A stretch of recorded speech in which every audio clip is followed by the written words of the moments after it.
Chapter 18 की शुरुआत वहीं से होती है जहां से हमारा पिछला एपिसोड खत्म हुआ था। तो पिछले एपिसोड में हमने देखा था कि जब सुसिन कल्टीवेशन कर रहा होता है तब पूर्वी विभाग का ऑफिसर वू किंग उससे मिलने के लिए आ जाता है। अब आगे हमें 7 लेयर ड्रैगन पैविलियन के बारे में बताया जाता है जो चैंगनिंग सिटी का सबसे बड़ा पैविलियन होता है और जिसमें सिर्फ अमीर लोग ही एंटर कर सकते हैं और उसमें एंटर करने वाले लोगों की संख्या 10 से भी कम है। इसके बाद वहाँ कुछ लोगों को दिखाया जाता है जिसमें से एक कहता है, अरे भाइयों, आप लोगों ने उस लड़के के बारे में सुना जो अभी अभी स्काई हॉक फैक्शन का नया मेजर लीडर बना है। फिर वह दूसरा आदमी कहता है, हाँ भाई, हमने सुना तो है और इसके अलावा मुझे पता चला है कि वो अभी 20 साल का भी नहीं हुआ है पर उसने इतनी छोटी सी एज में उस बैम्बू फैक्शन के दाइचुंग और बोस चैन को भी मार दिया है। तब उनमें से एक मैंग जैंग जो कि ट्राइलाइट गिल्ड का गिल्ड मास्टर होता है वह उन लोगों से कहता है उसने ना केवल उन लोगों को मारा बल्कि उस मास्टर लियो चैन को भी बहुत ही आसानी से हरा दिया। और बड़ी बात यह है कि वो लियो चैन ट्रांसेंडेंट रियलम के लेवल पर था। मुझे लगता है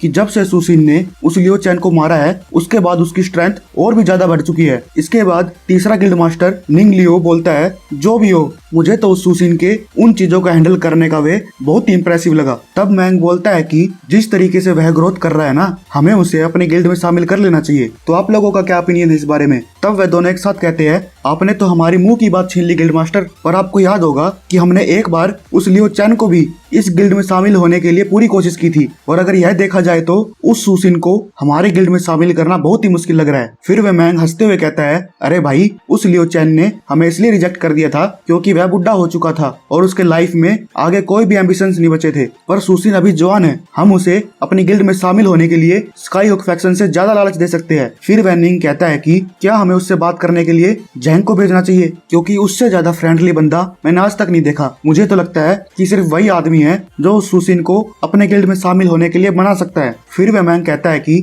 वह जैंग पहले ही अपने कामों में बहुत ज्यादा बिजी रहता है, तो तुझे क्या लगता है वो इस काम के लिए टाइम निकाल लेगा? तब डुआन बोलता है कि बड़े भाई, आपके कहने का मतलब क्या है? फिर वह मैंग ताली बजाकर अपने बेटे चोंग को वहां बुलाता है जो आते ही सबसे पहले उन लोगों को राम राम करता है। फिर वह मैंग उन लोगों से कहता है, मेरा बेटा चोंग भी अब जवान हो गया है तो यही सही वक्त है उसका गिल्ड के कामों में हाथ बटाने का और इसी बहाने उसे आगे के लिए कुछ एक्सपीरियंस भी हो जाएगा। पर डुआंग उससे बोलता है कि मुझे नहीं लगता कि इस काम के लिए हमें चोंग को वहां भेजना चाहिए क्योंकि जिस तरीके का उसका एटीट्यूड है ना, वो साला काम बनाने की जगह बिगाड़ के और आ जाएगा। तब वह मैंग कहता है, अरे कुछ नहीं होता, उसे अपनी लिमिट्स पता है। फिर वह अपने बेटे को समझाते हुए कहता है कि देख बेटे, तुझे पता होगा कि वो सुसिन अपनी जनरेशन में सबसे टॉप पर खड़ा है, इसलिए वो आगे हमारे बहुत ज्यादा काम आ सकता है। तो चाहे कुछ भी हो, तुम्हें किसी भी कीमत पर उसे अपनी गिल्ड में शामिल करना ही होगा। और हाँ, ध्यान रहे, उससे अच्छे से बात करियो, कहीं तो उसके साथ अपनी बकचोदी ना कर दे। तब वह चोंग अपने एटीट्यूड में कहता है, अरे तू क्यों टेंशन ले रहा है बापू, मुझे अपने आप पर पूरा विश्वास है कि मैं उस मामूली से सुसिन को अपने गिल्ड में शामिल कर ही लूंगा। पर उसकी शक्ल देखकर डोंग को लग रहा था कि ये साला कुछ ना कुछ गड़बड़ जरूर करेगा। इसके बाद वह मैंग उन लोगों से कहता है, तो भाइयों, अगर आप लोगों को इससे कोई ऑब्जेक्शन नहीं है तो क्या मैं ये रिश्ता पक्का समझूं? मतलब भाइयों, ये डिसीजन पक्का समझूं? फिर वह निंग सोचता है कि ये साला मानेगा तो है नहीं, ये इस साले को भेज कर ही रहेगा, तो क्या बोले यार। फिर वह मैंग अपने बेटे से कहता है, चल तू मेरे साथ आ, अब मेरे पास कुछ भरोसेमंद लोग हैं जो तुझे पूरी कंपनी देंगे। ये कहकर वो दोनों गुनगुनाते हुए वहां से चले जाते हैं। तब वह डुआन उस निंग से कहता है, हमें पता है कि हमारे भाई को अपने बेटे की फ्यूचर की ज्यादा चिंता है, पर इस चक्कर में उसे अपने गिल्ड के फ्यूचर के साथ खिलवाड़ नहीं करना चाहिए। फिर वह निंग कहता है, अरे भाई, ज्यादा घबराने की जरूरत नहीं है, इस गिल्ड को हम तीनों ने मिलकर बनाया है और जब तक हम जिंदा है ना, यह गिल्ड हमारा ही रहेगा। इसके बाद सुसिन का घर दिखाया जाता है जहाँ वो वू किंग सुसिन को बधाई देते हुए कहता है, अरे भाई सुसिन, मुझे तो तेरे से जलन हो रही है कि तू इतनी छोटी सी उम्र में इस चाइनिंग सिटी का मेजर लीडर बन गया।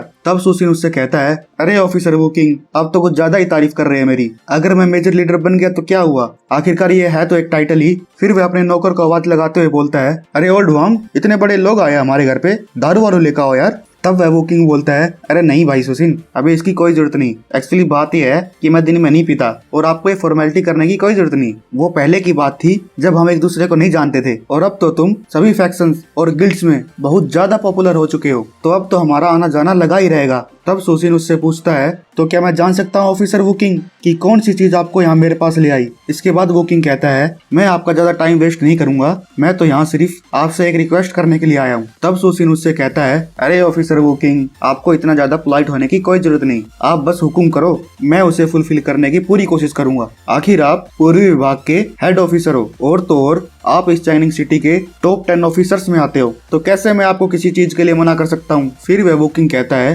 तो सुसिन बात यह है कि हमारे एडमिनिस्ट्रेटिव डिस्ट्रिक्ट के यंग मास्टर से यहाँ हैप्पी गो लकी में एंजॉय करते हुए उनका कीमती जेड पेंडेंट कहीं खो गया है, और तुम्हें तो पता ही है कि उस यंग मास्टर का स्वभाव कैसा है। तो बेसिकली मैं चाहता हूँ कि तुम इस सिचुएशन को कैसे भी करके संभाल लो। तब सुसिन उससे कहता है, मुझ पर भरोसा रखिए ऑफिसर वोकिंग, अगर वो पेंडेंट मुझे 3 दिन के भीतर भीतर नहीं भी मिलता है तो भी आपको इसका सेटिस्फैक्टरी आंसर जरूर मिल जाएगा। तब वोकिंग कहता है, ठीक है, तो मुझे तुम्हारे जवाब का इंतजार रहेगा। इसके बाद वह नौकर कहता है, बॉस यह न्यूज हमारी सिटी में आग की तरह फैल चुकी है और मुझे डर लग रहा है कि इस प्रॉब्लम को डील करना इतना आसान नहीं होगा। तब सुसिन पूछता है, अच्छा और वो क्यों? फिर वह नौकर कहता है, बॉस हमें अपने गुप्त सूत्रों से पता चला है कि वह पेंडेंट ओल्ड वुल्फ के लोगों के द्वारा चुराया गया है और उस ओल्ड वुल्फ ने अपनी पर्सनल फोर्स जियांग नान के जंगल में बिल्ड की थी। तब उसके अंडर 100 से भी ज्यादा लोग काम करते थे, पर एक दिन उसने मार्शल सेक्ट के एक आदमी को ऑफेंड कर दिया था, जिसकी वजह से उसके सभी के सभी लोग मारे गए और इसके बाद वह अपनी लाइफ शांति से जीने लगा था। पर अब मुझे लगता है कि उसने फिर से अपनी गैंग बना ली है। तब सुसिन उससे कहता है, अरे छोटे, वो सिर्फ एक आवारा कुत्ता है, जाओ उस ली हुआई को भेजो उस कुत्ते से डील करने के लिए। बहुत ज्यादा आराम कर लिया उसने, अब टाइम आ गया उसका काम करने का। फिर वह नौकर कहता है, ठीक है बॉस, मैं उसे अभी जाकर इन्फॉर्म करता हूँ। वह जा ही रहा होता है, फिर सुसिन उसे रोकते हुए कहता है, ओल्ड हुआंग, मैं अगले 3 दिनों के लिए कल्टीवेशन करूंगा, तो ध्यान रहे जब तक कुछ जरूरी काम ना हो मुझे परेशान करने की कोशिश भी मत करना। तब वह नौकर कहता है, ठीक है बॉस, मैं इस बात का ध्यान रखूंगा। इसके बाद वह चोंग अपने लोगों के साथ सुसिन से मिलने के लिए पहुंच जाता है। उस चोंग को देखकर वह नौकर उन्हें अंदर आने के लिए बोलता है। तब वह चोंग गुस्से में बोलता है, अबे तू है कौन बे और सुसिन कहाँ पे है? तब वह नौकर कहता है, यंग मास्टर, मेरा नाम हुआंग है और मैं ही हमारे बॉस के द्वारा बताए गए सारे कामों को देखता हूँ, पर इस समय हमारे बॉस कल्टीवेशन कर रहे हैं और अगर आपको उनसे मिलना है तो आप कुछ दिनों के बाद उनसे मिल सकते हो। तब वह चोंग उसे डराते हुए कहता है, साले बुड्ढे, तो तू ये कहना चाहता है कि मैंने इतनी दूर से यहाँ आकर अपना टाइम वेस्ट किया है और सुसिन हमारे लाइट गिल्ड से मिलेगा भी नहीं? फिर वह नौकर उससे कहता है, यंग मास्टर, आप कुछ ज्यादा ही सोच रहे हो। एक्चुअली हमारे बॉस इस समय कल्टीवेशन की क्रिटिकल कंडीशन में है, तो इस समय हम उन्हें बिल्कुल भी डिस्टर्ब नहीं कर सकते। ये सुनकर वह चुआंग उसके मुंह पर जोर से मुक्का मारता है, जिसकी वजह से सुसिन के लोग उन्हें रोकने के लिए उनके आगे खड़े हो जाते हैं, पर मार खाने के बाद भी वह अपने लोगों को पीछे हटने के लिए बोल देता है। तब वह चुआंग उन्हें धमकी देते हुए कहता है, अबे सालो, अगर तुम में से किसी ने भी मुझे रोकने की कोशिश भी की तो उसे मैं अभी की अभी जान से मार दूंगा। तभी पीछे से सुसिन उसे देखकर बोलता है, अच्छा बेटा, अबे साले, अगर तेरे में इतनी हिम्मत है तो कर ले बेटा कोशिश। तो गाइस, इसी के साथ हमारा एपिसोड समाप्त होता है। फिर मिलते हैं नेक्स्ट एपिसोड में। अच्छा है।